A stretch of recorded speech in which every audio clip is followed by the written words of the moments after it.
Hello, welcome to my channel Homemade. എൻ്റെ video ഇഷ്ടപ്പെട്ടെങ്കിൽ subscribe ചെയ്യാൻ മറക്കല്ലേ. എൻ്റെ പുതിയ വീഡിയോസിൻ്റെ നോട്ടിഫിക്കേഷന് വേണ്ടി ബെൽ ബട്ടൺ ക്ലിക്ക് ചെയ്യണേ. ഹലോ, ഇന്ന് നമുക്ക് എല്ലാവരുടെയും ഫേവറേറ്റ് ആയിട്ടുള്ള ഈസി ആയിട്ടുള്ള നെയ്ച്ചോറ് എങ്ങനെ ഉണ്ടാക്കിയെടുക്കുന്നതെന്ന് നോക്കാം. നെയ്ച്ചോറ് അഥവാ ഗീ റൈസ് എന്ന് പറഞ്ഞാൽ ഗസ്റ്റ് വരുന്ന സമയത്ത് നമുക്ക് പെട്ടെന്ന് തട്ടിക്കൂട്ടി എടുക്കാൻ പറ്റുന്ന ഒരു ഐറ്റമാണ്. ഈസി റെസിപ്പിയാണ്.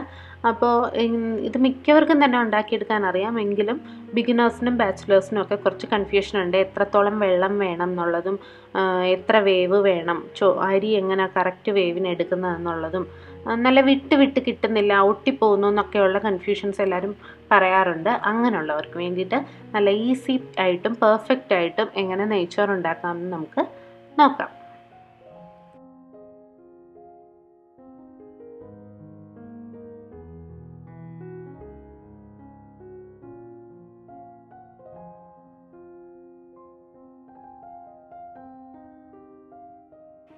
ആദ്യം നമുക്ക് അരി വേവിക്കാനുള്ള പാത്രം വെക്കാം. ഞാനിപ്പം നല്ല കുഴിവുള്ളൊരു പാത്രം നോക്കിയാണ് വെച്ചിരിക്കുന്നത്. 3 കപ്പ് അരിയുടെ കണക്കാണ് ഞാൻ പറയാൻ പോകുന്നത്. 250 ml കപ്പാണ് എൻ്റെ. ആ വലിപ്പത്തിലുള്ള കപ്പിൽ 3 കപ്പ് അരി വേവിക്കുന്നതിൻ്റെ കണക്കാണ് ഞാൻ പറയുന്നത്.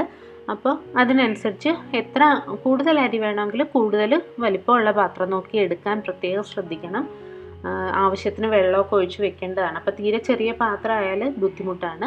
അപ്പോൾ വലിയ പാത്രം നോക്കി വെക്കുക. അതിനകത്തേക്ക് ഞാൻ 3 ടേബിൾ സ്പൂൺ നെയ്യും 2 ടേബിൾ സ്പൂൺ സൺഫ്ലവർ ഓയിലും ചേർത്ത് കൊടുക്കുന്നുണ്ട്.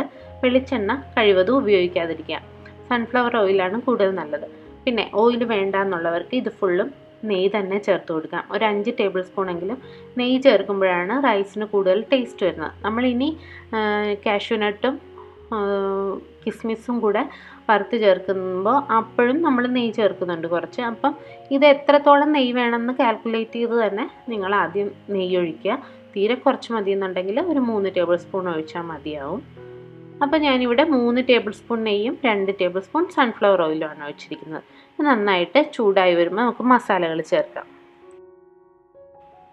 ഇപ്പം നെയ്യ് നന്നായിട്ട് ചൂടായിട്ടുണ്ട്. ഒരു മീഡിയം ഫ്ലെയിമിൽ വെച്ചിട്ട് നമുക്ക് മസാല ചേർത്ത് കൊടുക്കാം. 6 ഏലക്ക ചേർത്ത് കൊടുക്കുന്നുണ്ട്.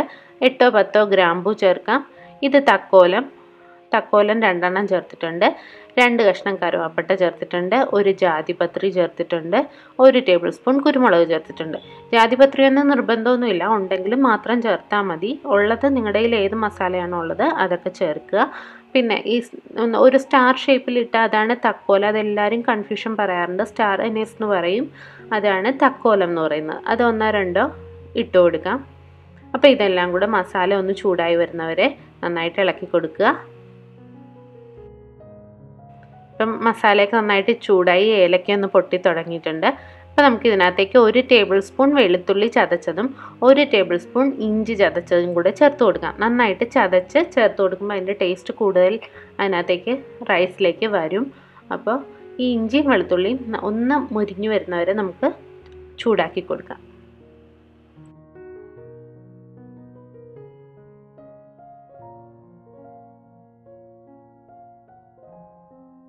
ഇപ്പോൾ ഇഞ്ചിയും വെളുത്തുള്ളിയും നന്നായിട്ടൊന്ന് മുരിഞ്ഞ് വന്നിട്ടുണ്ട്. അതിൻ്റെ പച്ചക്കുത്തലൊക്കെ ഒന്ന് മാറി വന്നിട്ടുണ്ട്.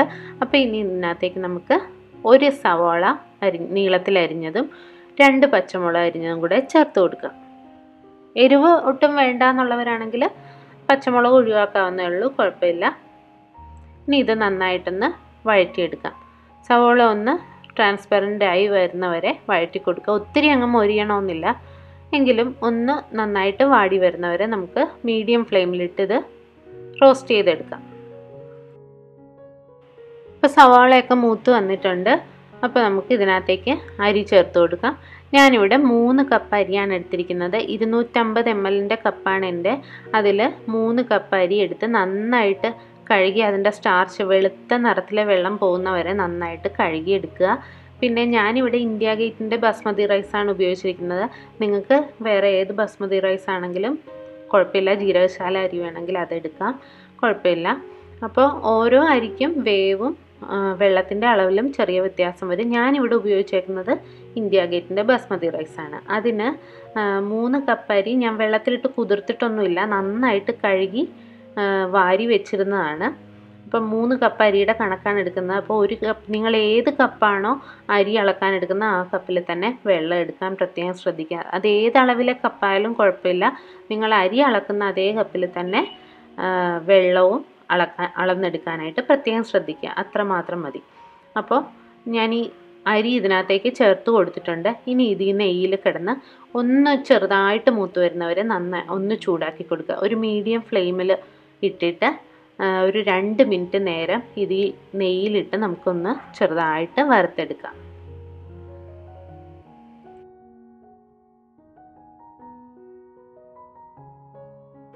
ചോറ് വെന്ത് വരുമ്പോഴേക്കും ഒട്ടും ഒട്ടിപ്പിടിക്കാതെ നല്ല വിട്ട് കിട്ടാനായിട്ടാണ് നമ്മളിങ്ങനെ നെയ്യിൽ ചെറുതായിട്ടൊന്ന് വറുത്തെടുക്കുന്നത്. അപ്പോൾ അത് ആരും കഴിവതും സ്കിപ്പ് ചെയ്യാതെ തന്നെ ചെയ്യുക. നെയ്യിൽ ചെറുതായിട്ടൊന്ന് ഇതുപോലെ ഒരു 2 മിനിറ്റ് നേരം മതി. ഒത്തിരി അങ്ങ് മൂത്ത് പോകണ്ട, ഡ്രൈ ആയി പോകരുത്. ചെറുതായിട്ടൊന്ന് റോസ്റ്റ് ചെയ്ത് എടുക്കാൻ പ്രത്യേകം ശ്രദ്ധിക്കുക. നമ്മൾ ഈ സവോളയൊക്കെ ആദ്യം വഴറ്റാൻ വെക്കുമ്പോൾ തന്നെ കുറച്ച് വെള്ളം ചൂടാക്കാനായിട്ട് വേറെ സ്റ്റൗവിൽ വെക്കുന്നത് നന്നായിരിക്കും. ഈ അരി ഇങ്ങനെ വറുത്ത് കഴിയുമ്പോഴേക്കും നമുക്കിതിനകത്തേക്ക് തിളച്ച വെള്ളം വേണം ഒഴിക്കാനായിട്ട്.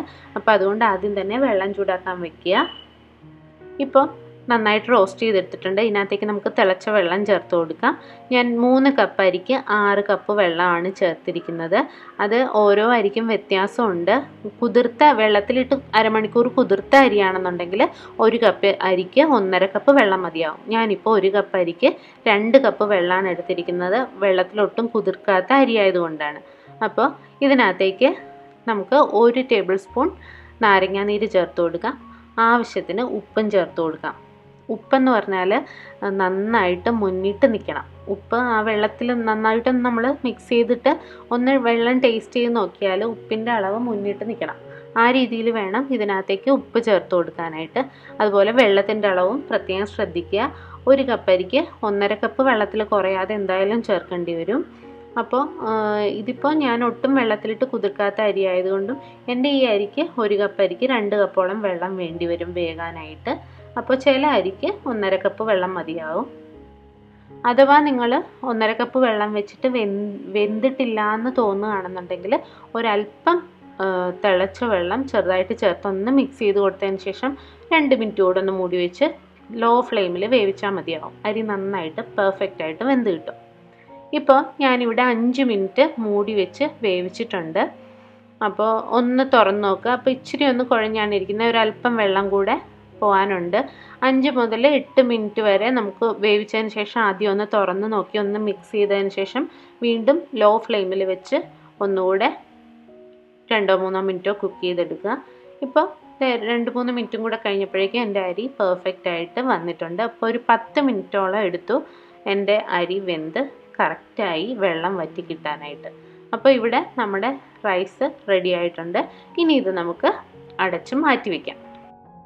ഒരു പാനിലേക്ക് ഞാൻ നേരത്തെ പോലെ തന്നെ 3 ടേബിൾ സ്പൂൺ നെയ്യും 2 ടേബിൾ സ്പൂൺ ഓയിലും എടുത്തിട്ടുണ്ട്.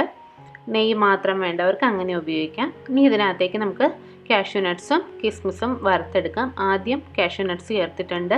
ഞാൻ 50 ഗ്രാം വീതമാണ് രണ്ടും എടുത്തിരിക്കുന്നത്. അപ്പോൾ കാഷ്യൂനട്ട്സ് ഒന്ന് ചെറുതായി മൂത്ത് തുടങ്ങുന്ന സമയത്ത് നമുക്ക് കിസ്മിസും കൂടെ ചേർത്ത് മൂപ്പിച്ചെടുക്കാം.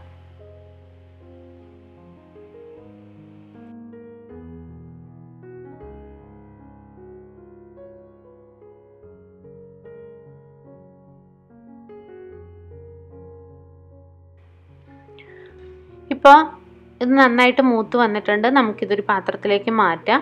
അതിനുശേഷം ഈ നെയ്യിൽ തന്നെ നമുക്ക് ഒരു 2 സവോള കനം കുറച്ച് നീളത്തിലരിഞ്ഞത് വറുത്തെടുക്കാം. മാക്സിമം കനം കുറച്ചരിയുക. എൻ്റെ തിരക്ക് കൂടിപ്പോയത് കൊണ്ട് അല്പം കനത്തിലാണ് ഞാൻ അരിഞ്ഞിരിക്കുന്നത്. തീരെ തിന്നായിട്ട് അരിഞ്ഞെടുത്താൽ നമുക്ക് പെട്ടെന്ന് തന്നെ ഫ്രൈ ചെയ്തെടുക്കാം. ഇനി ഇത് ആദ്യം ഹൈ ഫ്ലെയിമിൽ വെച്ച് വറുക്കുക. അതെപ്പോഴും ശ്രദ്ധിക്കുക, ആദ്യം ഹൈ ഫ്ലെയിമിൽ ആയിരിക്കണം, അല്ലെങ്കിൽ പിന്നെ ഇത് സവോള കുഴഞ്ഞു പോകും. അപ്പം ആദ്യം വറുക്കുമ്പോൾ ആദ്യം ഹൈ ഫ്ലെയിമിൽ വെക്കുക. സവോള ഒന്ന് വാടി തുടങ്ങുന്ന സമയമാകുമ്പോൾ മീഡിയം ഫ്ലെയിമിലിട്ട് ഇത് വറുത്ത് പോരുക. അല്ലെങ്കിൽ പിന്നെ അവസാനം പെട്ടെന്ന് കരിഞ്ഞു പോകും സവോള. അപ്പോൾ മീഡിയം ഫ്ലെയിമിലിട്ട് അവസാനം ഇത് നന്നായിട്ട് മൂത്ത് വരുമ്പോൾ നമുക്ക് കോരി മാറ്റാം.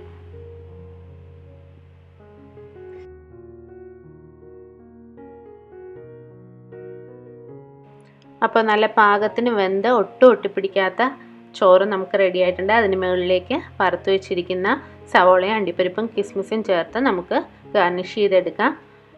വിളമ്പാൻ നേരത്ത് നന്നായിട്ട് മിക്സ് ചെയ്ത് എടുക്കുക.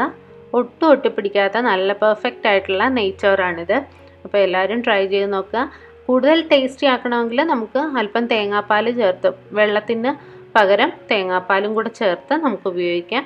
ഒരു 4 ഗ്ലാസ് വെള്ളത്തിൻ്റെ കൂടെ 2 ഗ്ലാസ് തേങ്ങാപ്പാൽ കൂടെ ചേർത്താൽ റൈസ് കൂടുതൽ ടേസ്റ്റി ആവും.